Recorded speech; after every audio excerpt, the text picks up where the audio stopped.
Yay! Hello, everybody.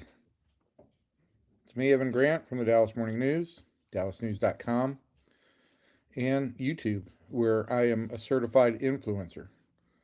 Certified by me, but I am here to give you your weekly Rangers chat.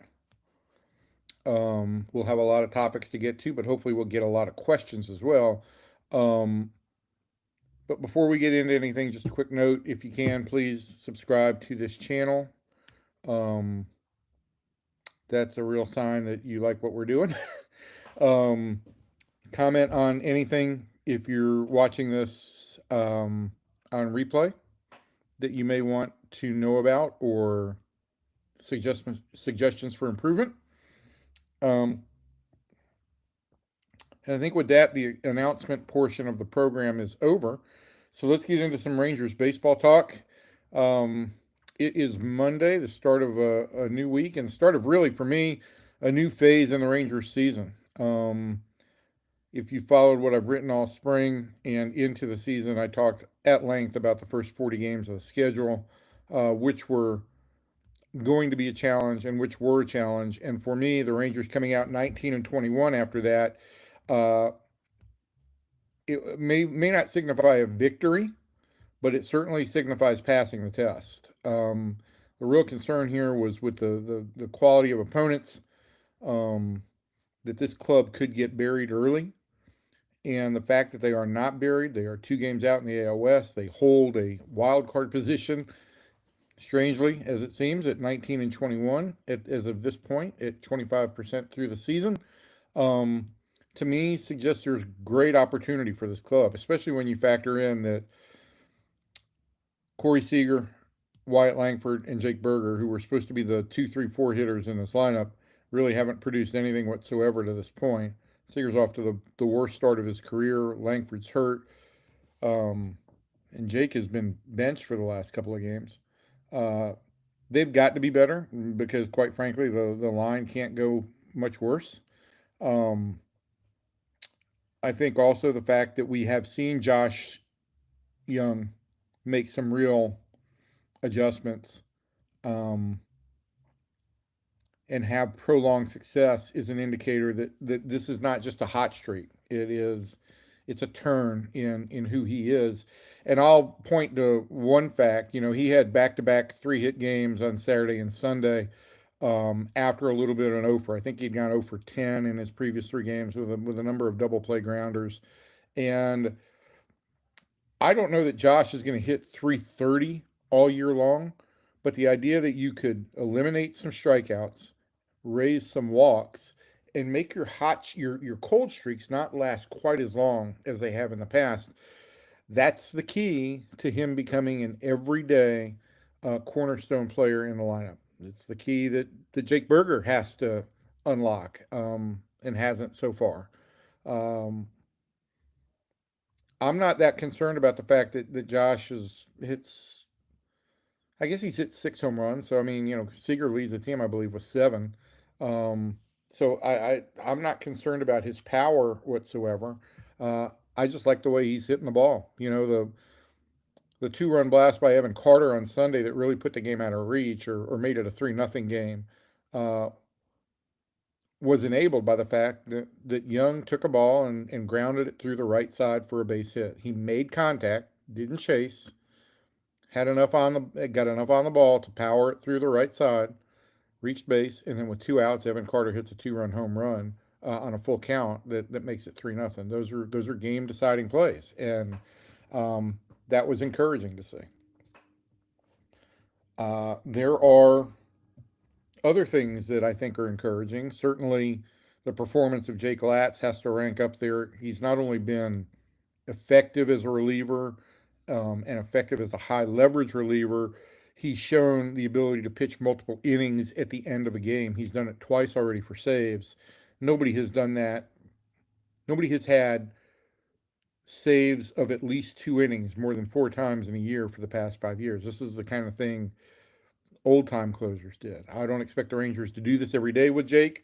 Don't expect them to do it every week, but I do think he's got the possibility in some situations to work through 2 innings when needed, and that is a huge asset for a club. They just have to make sure that they spot it out some. And again, while Skip Schumacher doesn't call him the closer, he does say that right or left-handed, he's the highest leverage guy. So make of that what you will. I threw that whole thing back at Skip yesterday and said, "Is he your closer?" And he went back to, "He's our highest leverage guy." Um, and so, that may mean the ninth, that may mean the eighth, it may mean the eighth and ninth on occasion. And that's what we saw yesterday. All right, so that's just a couple things real quick. I'm going to see what we've got questions here so that we could potentially start diving into that. And um, if we get some more downtime, I'll be happy to uh, prattle on with some more hot opinions. Um, all right, here we go. Charles Tucker, leadoff man. Even with the record the Rangers have, shouldn't we be grateful for the division we're in? Postseason would be a wish in most other divisions. Yeah, Charles, but I mean, again, I point to this. The Rangers are tied for the second wild card spot right now at 19 and 21 with the Chicago White Sox. So it's not that uh, the Central Division is running away with anything either. The Rangers currently have tied for the fifth best record in the American League, and so nobody in the American League, save for the Yankees, has really run away with it. You look at the rosters that the teams have put together, and both the Yankees and the Dodgers are just superstars all the way up and down. The Dodgers have gone through a little bit of a cold stretch right now, but those two teams should be dominating their leagues. And as we saw last year, the Yankees had a superstar lineup that they had some pitching problems, but they certainly didn't win the American League. So once you get to the playoffs, everything is up for grabs. I think it is fortunate for the Rangers that they're in the West in some regards, but again, I go back to this. The Athletics are 21 and 19 as we record this to lead the division. The Central is Cleveland is at 500 in leading its division. So yeah, the Central and the West haven't been great divisions, but it's a break for the Rangers that nobody has run away with the West. It's a break that there aren't more teams in the American League that are off to a hot start. And now what the Rangers have to do is capitalize upon that. So thanks for the question, Charles. I'm going to skip your second question while we get to some others, but hopefully I'll get back to it. Aaron, what would you like to see for the Rangers for their upcoming stretch of 19 games against 500 against teams below 500? All right, so let's just run through that stretch real quick. Starts with Arizona at home, then the Rangers go Houston, Colorado, LA, the LA Angels on the road before coming back to face Houston and Kansas City to end May. So here's one thing that I will suggest to you that is a little bit of an X factor and all that. The Rangers have a 10-day road trip in the middle of it to Houston, Colorado, and the Angels. And so I don't have empirical stats on this, but I think if you look back, and I think if you go by narratives, clubs will tell you that when you get to the third city of a 3-city road trip, things do start to catch up with you a little bit, and it does make it tough. All that said, I mean, I think the Rangers could certainly go 5-4 on that road trip, and that would be fine. And I think they could 3, 4, 2, 4, 3.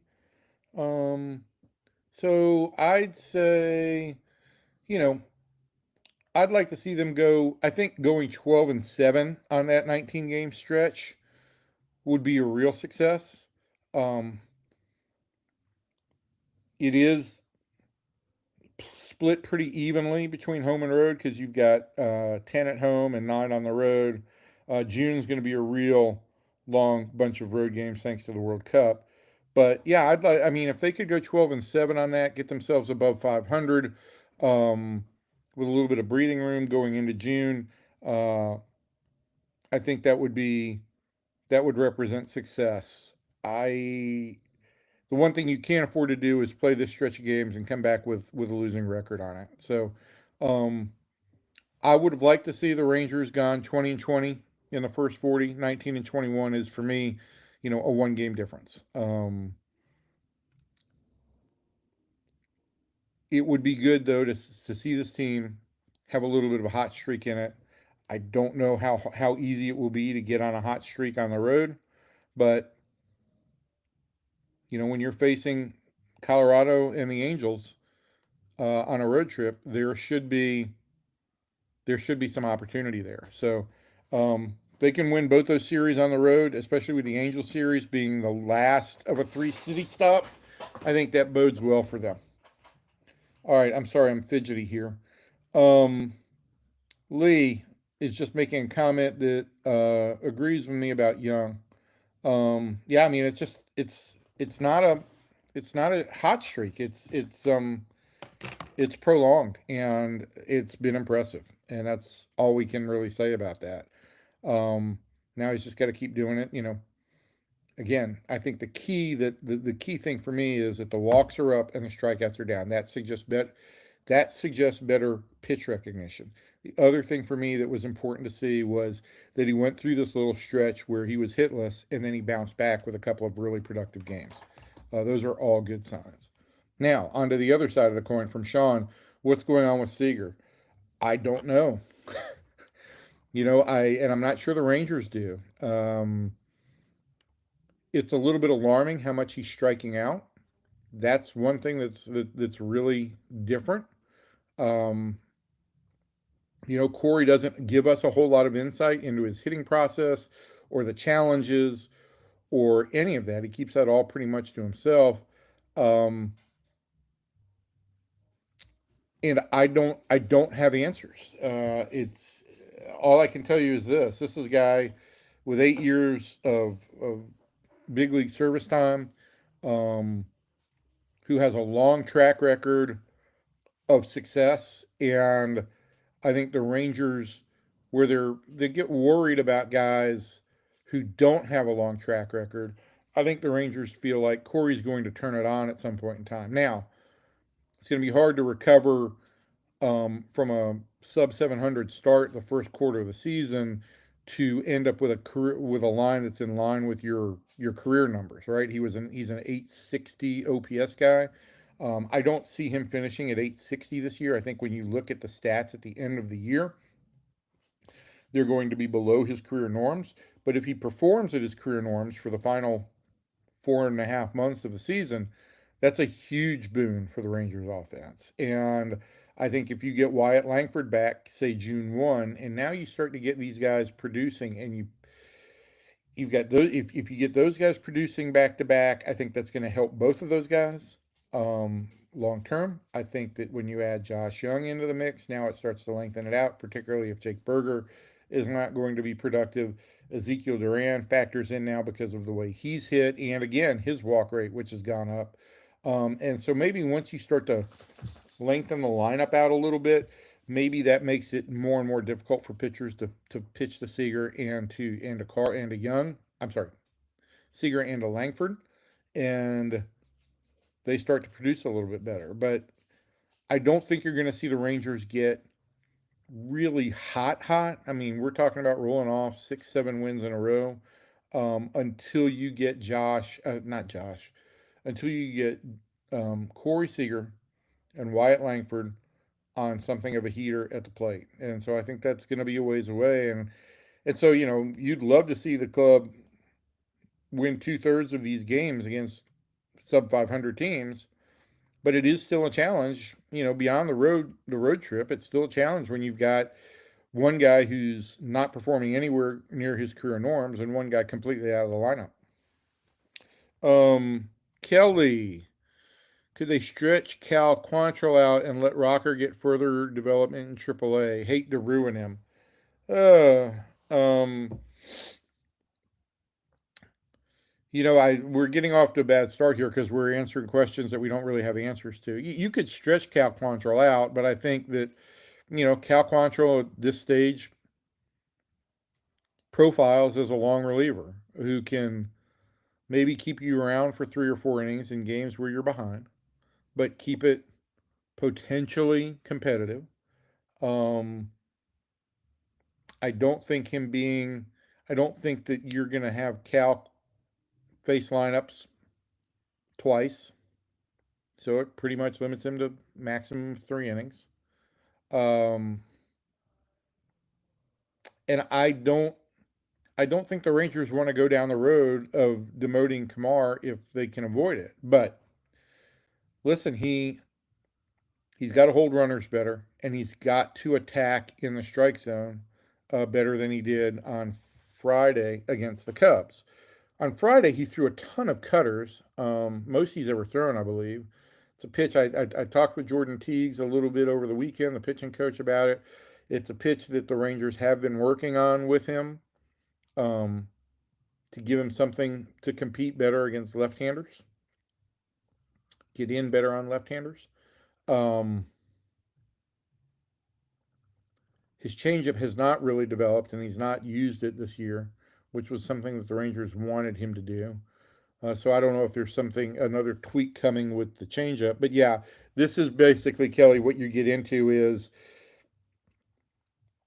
this stuff better worked on at the minor leagues, or is it better worked on in the major leagues? And quite frankly, I think the answer is, if the Rangers had real options that they felt were were competitive starters, maybe you would send Rocker down to work on some of these things and finish off.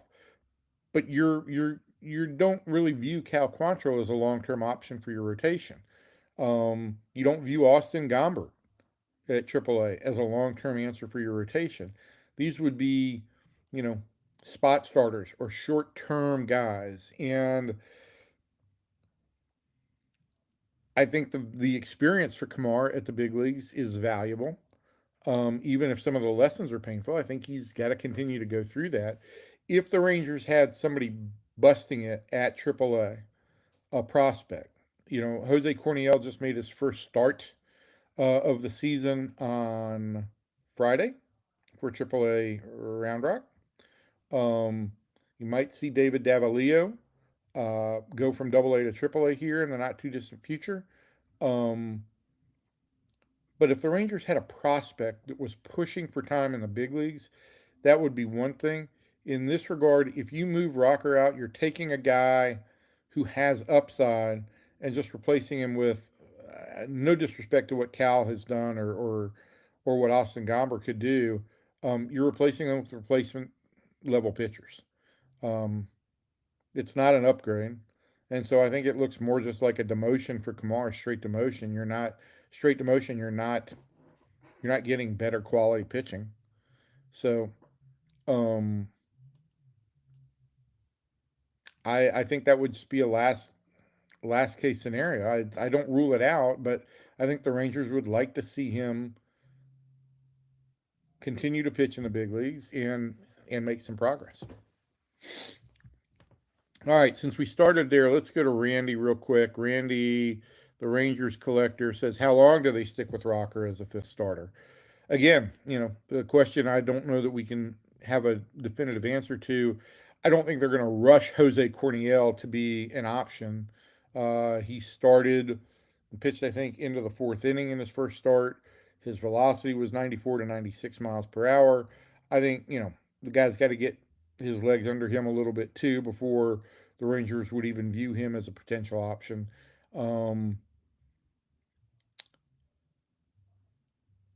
and I don't know how to quantify this or how to weigh it properly, but right now the Rangers don't have any real attractive options if a starter got hurt. You'd be looking at stopgap options. Um, and so I think as long as they've got a healthy guy with upside, they want to continue to let him pitch up here. So that's just the way I'm looking at it. I think that you reach a point where you say, no, this isn't going anywhere, and you have to send him back to try and get a little bit more refinement. I just don't think they're there yet. And I think the idea that the Rangers, if they send him down, I think they want to send him down with the idea that he'll get some time to work on things down there. Last year, they sent him down after, a game where he really busted coverage at first base badly. Um, and that lasted all of one start because they needed him back. So there you have it. I'm sitting here not sure I'm giving you any answers, but I just don't think the options are very attractive. Now, I will say this: Friday, right? Friday is May 15th. There are a number of um, guys who are on minor league deals with clubs pitching in the minors who will have outs. It would not surprise me if the Rangers are looking at that group of guys um, to see if there's somebody that they feel like they might be able to get more out of. Uh, then everything else would be potentially off the table. Tomorrow's supposed to start, I believe, on Wednesday against against Arizona in that series finale. And if it goes poorly, maybe the Rangers do get a little bit more desperate. I don't know. Um, God, I'm sorry. I keep saying I don't know. I wish I had more definitive answers, but I think this is all up in the air, and it's the way things are going to be when you don't have a very deep farm system at the moment. Um, I Bill Flanagan, good friend of mine, has gone through some hard times lately. I wanted to get to his question real quick. He thinks, did somebody need to tell Seager to fire his personal hitting coach? Um, Bill, I don't know, man. I just want you to know that I've got um, all the cards that you have sent me. I've got my Dusty card, my Dusty Rhodes card, and my Phil Necro card. They're all up here on my bulletin board at my desk that I look at them every day. So thank you for that. Um, I don't think that firing Sean Wooten is the right answer necessarily. This is how Corey has been most comfortable throughout his career.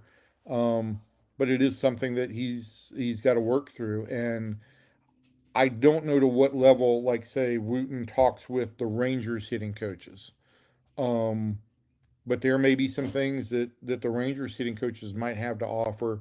And I do think it should always be a group project. Even if you're most comfortable communicating with one guy in particular, I think it always should be a group project. And whether that happens or not, I don't know because we just don't get any insight into Corey Seager's prep. Um, he doesn't give any real insight into what he doesn't feel right about or where he feels like he's making where he needs to make adjustments. Um, and because this is more prolonged than most of the struggles he's had, it just leads to lots of questions. But I think still on the Rangers are disappointed in Seager's start. Are they worried about Seager's start? I think that would be. I think there's still room, a lot of time left before the Rangers get worried about his start. Um, and listen, when he gets hot, he has the ability to carry a team for a period of time all by himself. So more so than any other player in this lineup. So we'll see what happens. Um,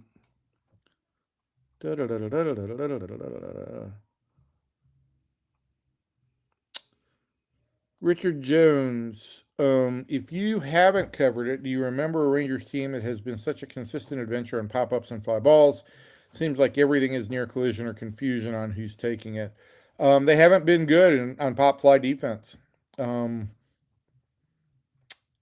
and there have been some communication issues. The miscommunication or the lack of communication on the ball on Friday night, on which Justin Foscue and Corey Seager collided.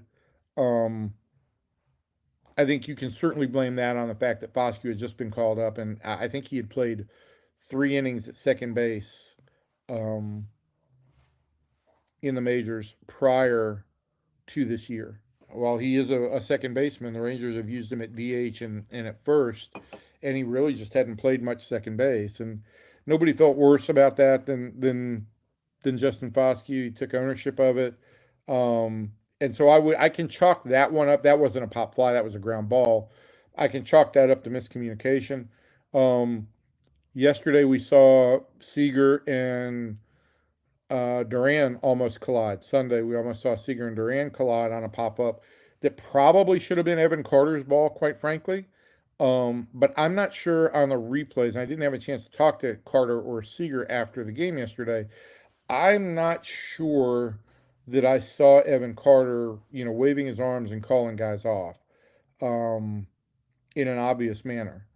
And so I think Seager, it's it's a ball Seager can get to, and he goes and gets it until he hears otherwise.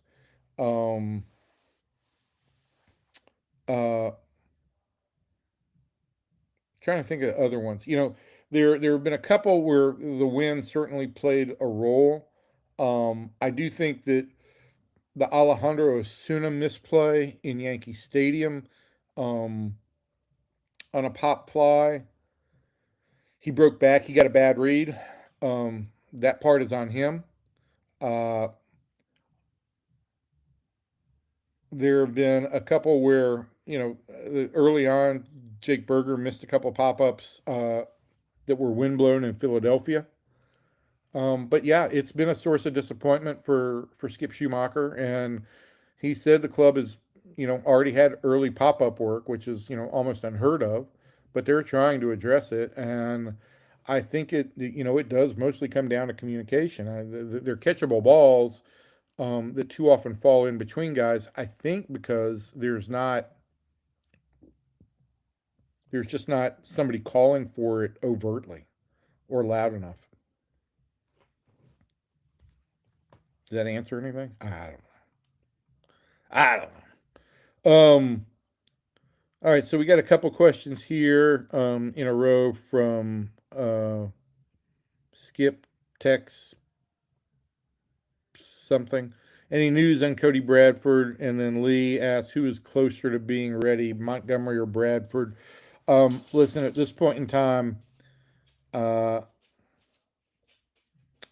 I don't know that, Jordan Montgomery has made more steady progress in his return from the Tommy John surgery than Cody Bradford has from the internal brace procedure. Jordan is scheduled to throw another bullpen this week and then start to face hitters next week. And I wrote over the weekend that this was, in effect, the start of his spring training. So, for him to come back as a starter, um, you're looking at another 6 week time frame, probably 6 or 7 weeks. You're looking at the length of spring training. Um, Cody has some experience in the bullpen, and maybe he could come back in shorter stints in the bullpen. Um, and so maybe that would be earlier, but he's still not throwing bullpens again. So he's a couple weeks behind all of that. So I don't see either of those guys as options before early July. And I think that's the one thing that gives the Rangers some pause here is here it is the middle of May, and they have to feel like they've got to get through the next 6 weeks or 7 weeks, maybe even 8, before they really can expect to have um, starting rotation depth. Uh,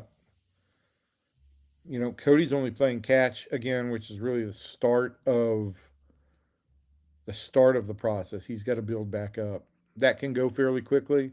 And if he does come back as a reliever, a 2 inning guy, he doesn't need as many rehab outings as, Montgomery would to simply build up his arm.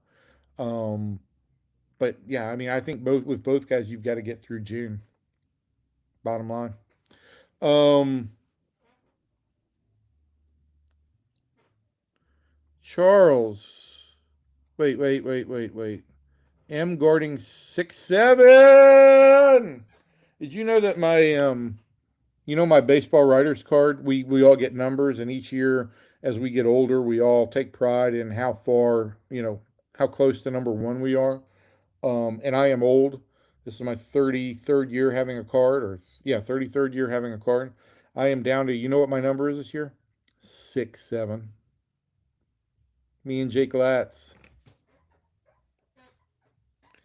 How hip am I? All right. So M. Garding says you don't like the lack of enthusiasm in the dugout. Um, I think that I don't see that. I see guys being involved and invested in one another, and I think the lack of enthusiasm is probably because there's been a lack of runs. There hasn't been much to be enthusiastic about. You want guys to get all excited over ground ball outs. When there's been something to get in something to get involved in, I think players have been. I think they've been more engaged than in the past. Um, I have not seen enthusiasm being an issue. I've seen execution being an issue, particularly on offense. But as we talked about, there have been some defensive mistakes too. But I don't agree that there's a lack of enthusiasm in the dugout. Charles Tucker, back to you. Where is Rule 5 pick Carter Baumler? He has a significant injury. He's got a strain of the rotator cuff and will miss a significant portion of time, which complicates everything regarding his Rule 5 status. And let me run through that real quickly. He's probably going to miss the majority, if not all, of the season. I believe he had 10 days of major league service before he went on the IL. Um, the rule for keeping a Rule 5 pick is that he must either be active all season or at least active 90 days. So if he's on the DL, he's got to have at least 90 days of being active to be able to keep him over the course of the year. This clock will allow for it to continue ticking into next year. So let's say he misses all of this year, then the Rangers have to go into next year, and if they want to keep him, they have to keep him on the roster 80 more days. Um, I think that presents another set of challenges. It's hard enough to do it 1 year with a guy. Trying to do it 2 years in a row again presents challenges, unless of course next year the Rangers are in a rebuild mode, and then it doesn't matter as much, and so you can give guys opportunities. I don't think Chris Young wants to be in a rebuild mode, um, but that will be dependent, I really think, on where this team ends up over June and July. If things do not trend in the right direction, I would not be surprised to see the Rangers trade off every piece that they possibly can of value and start fresh. Um, and if they do, then there will be opportunities for young guys to get runway. Um,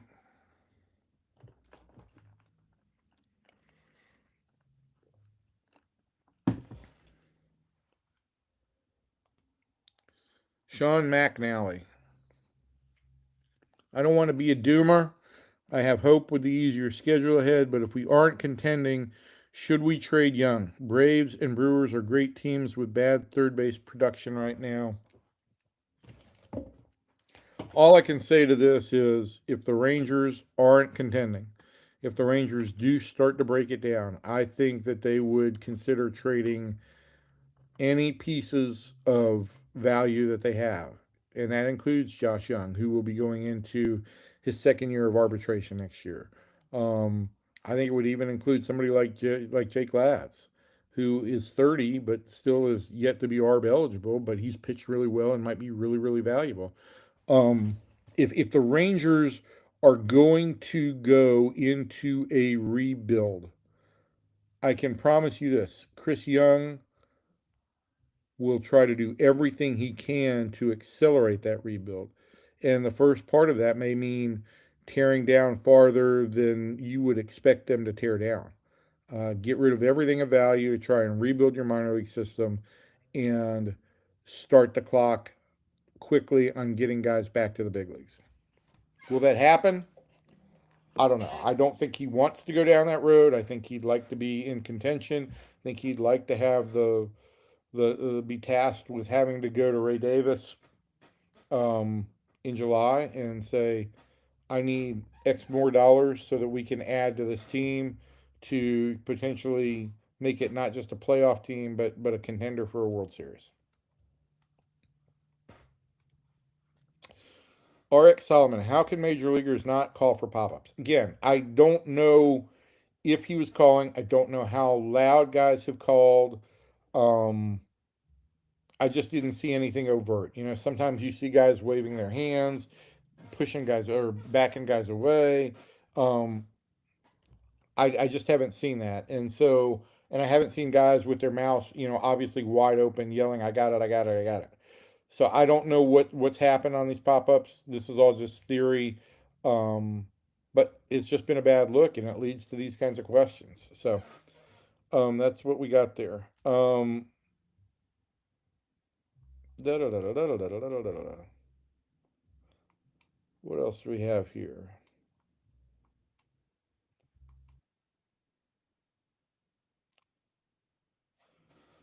Oh, Charles, let's go back to this. When Hamilton would struggle, he rarely was moved from his number three spot, and the manager said hitters will eventually hit their way out of the lineup. Is Seager being treated the same way? Yeah, I believe so. I mean, I do know that, at the beginning of the season, the Rangers uh, made a switch where they went with Seager in the number three spot as opposed to the number two spot where he had been the last couple of years, and they've pretty much kept him there.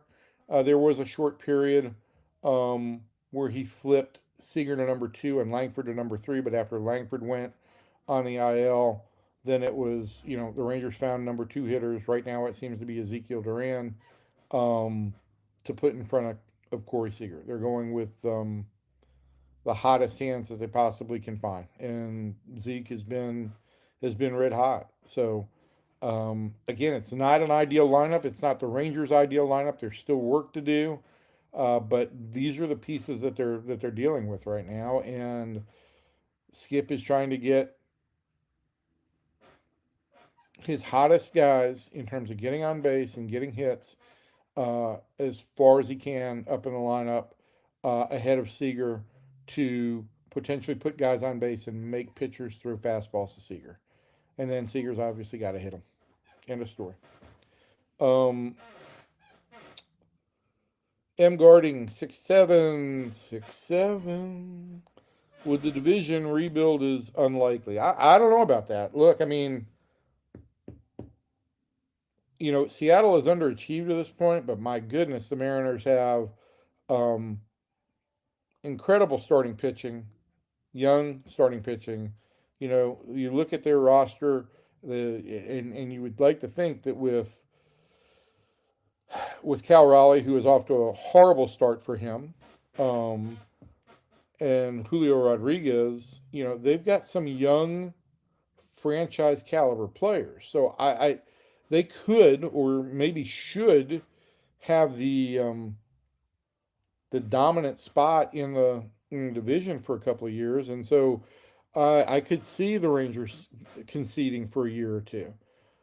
Again, it all comes back for me to how long would Chris Young view any rebuild process, and I think he would view it through the shortest lens possible, which would be I'm going to go out and rebuild my organization with as many prospects as I possibly can this year. I maybe take 1 year where we're taking a significant step backwards, one full year, and then I intend to push for free agency to do exactly what the Rangers pushed for in 22 and 23, which was to accelerate the clock towards competition, towards contention. That's what his track record suggests, and it's not a long history of this, but that's what his track record suggests, so that's what I'll go with. And Sean says, CY has put us in a tough position to rebuild with the prospects he's dealt away, many of which have been great for other teams this year.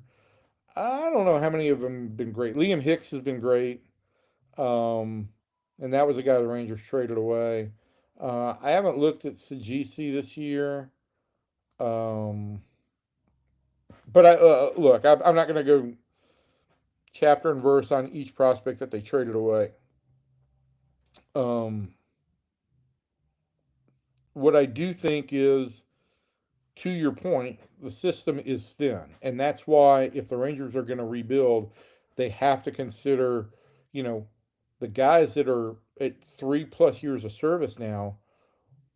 will they have a chance to contend with the Rangers before they reach free agency? And that's something he's going to have to work out with Ray Davis. And if the answer is no, then you try and trade him now to restart that clock as fast as you can. Um, it's the only way to that's the only way to look at it. There's no ideal situation here. I do understand people's concerns about the depth of the organization. It is thin. Um, it's further hurt by the fact that their top two prospects, Sebastian Walcott, is pretty much out for the year with while he recovers from internal brace elbow surgery, and that Caden Scarborough, after a scary situation with a melanoma, and all the aftercare that went with it, is still not yet pitching in the minor leagues. So, and he'd be pitching at the low levels of the minor leagues, but the coming year from now, if the Rangers have health, the farm system could look a lot different.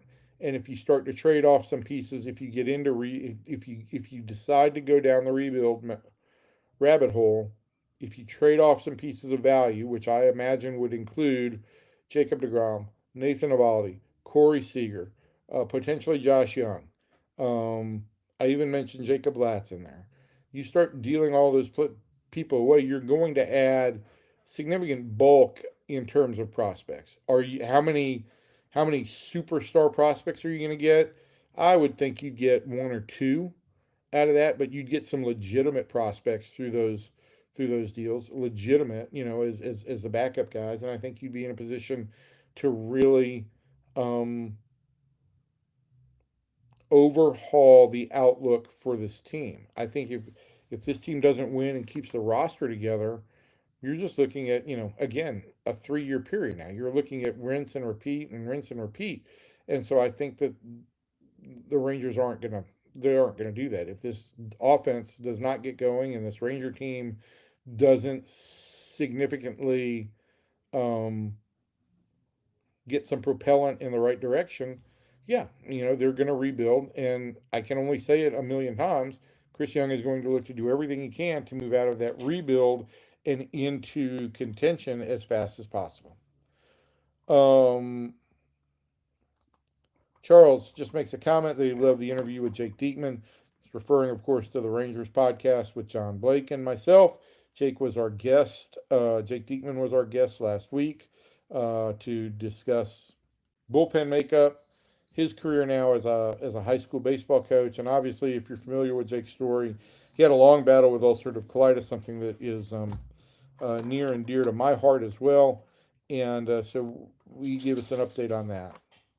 And thank you, Charles. We're tentatively scheduled to have Josh Young on this week, which would be a great interview to talk about the things he's doing better and the adjustments he's made.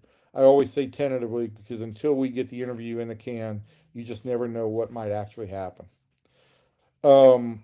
Mayfield, Robin Mayfield, or Mayfield Robin, how did we end up with this offense? What kind of decisions led to this flatness?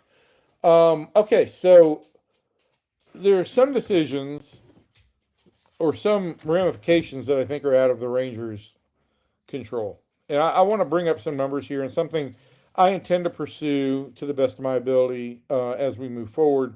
But this morning, after getting a Twitter question, and sometimes you get the best questions from fans instead of just from sitting down and thinking.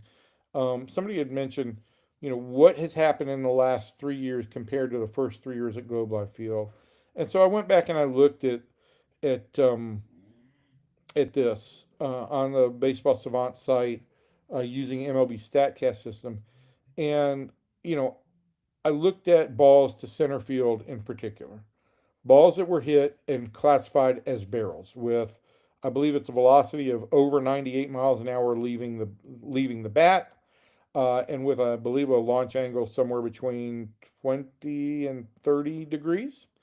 That scientifically indicates a really solidly hit ball with a chance to go for a home run. So I want to just read you some percentages here. I wish we had a graphic to flash up here, but we're not that sophisticated yet. In 2021, I didn't include 2020 in this. One, the season was short. Two, with no fans in the stadium, a I wanted to take the dynamic of people and what crowd and all that oxygen moving around might impact on a baseball. So we just wanted to compare apples to apples.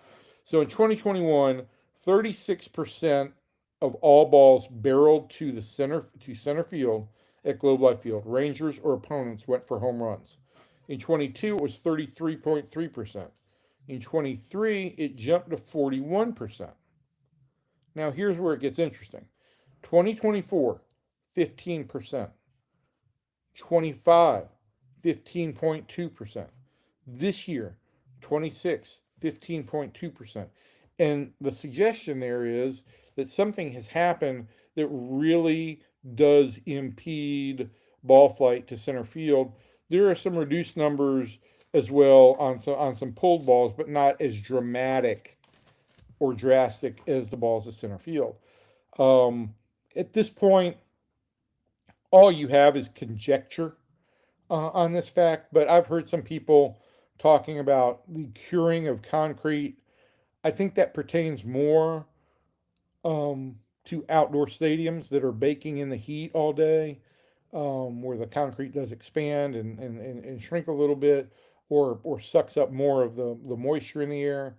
Um, but it's something I plan to look into. I don't know if it has an impact on the ball at Globe Life Field or not, but clearly something has changed in that balls that are hit the same in the same manner are now less likely to get out for home runs. Um, we'll look into this. The second part, I think if you look at the moves of the 24 offseason, the Rangers traded for Jake Burger, and if Jake turns out to be a bust of a trade, you're going to look back at why did the Rangers trade for Burger? Well, they traded for him because he hit fastballs. He pummeled fastballs in 23 and 24. The Rangers were a poor fastball hitting team in 24, so they went out to address that. The stats all suggested he was a better fastball hitter. The stats also suggest Jake doesn't walk a lot. Nate Lowe walked more. I'm not saying that keeping Nate Lowe was the right answer. I'm just saying that you did sacrifice some walk there. Um,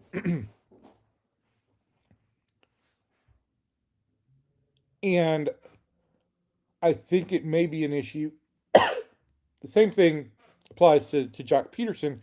He thrived against right-handers who threw fastballs.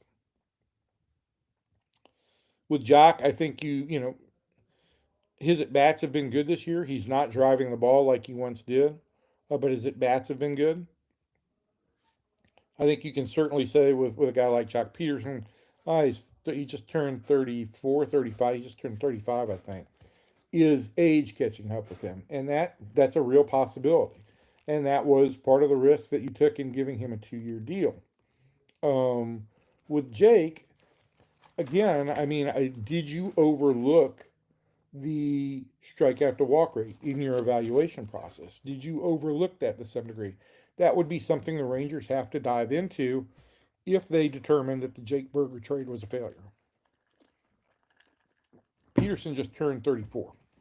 Um, and when you don't walk, you have no way of contributing to the offense other than being a hot hitter. And Jake's not a prolonged hot hitter. He has some real hot streaks, and then he goes cold. And when he goes cold, and this is the difference for Ezekiel Duran and Josh Young, even when they've not been as hot as possible, they found ways on base by walking or by putting the ball in play.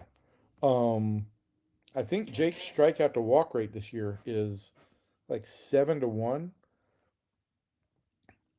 It just doesn't give you any ability to get on base, and you become a black hole in the offense. And that's something the Rangers are going to have to analyze. Um,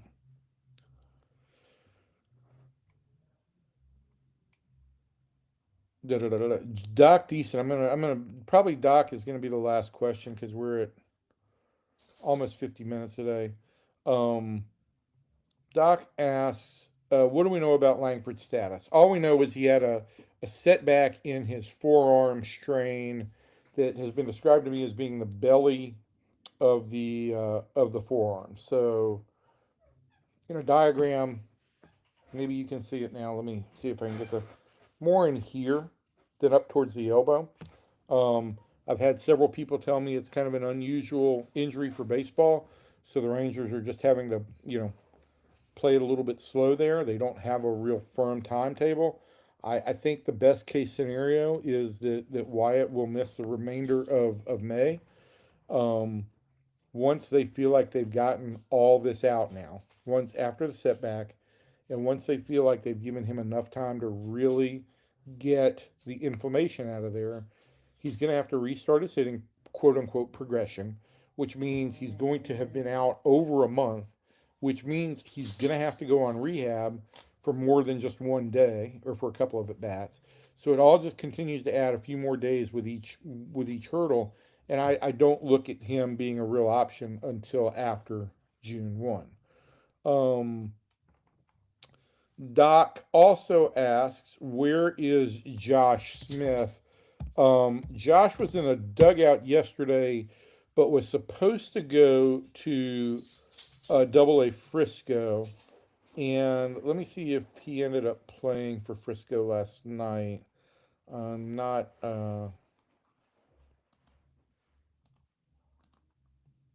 not 100% sure. Frisco was rained out. That's what I was thinking would happen. Was rained out, so he didn't play for Frisco. So he's going to play somewhere on Tuesday, and now that remains to be determined. Um,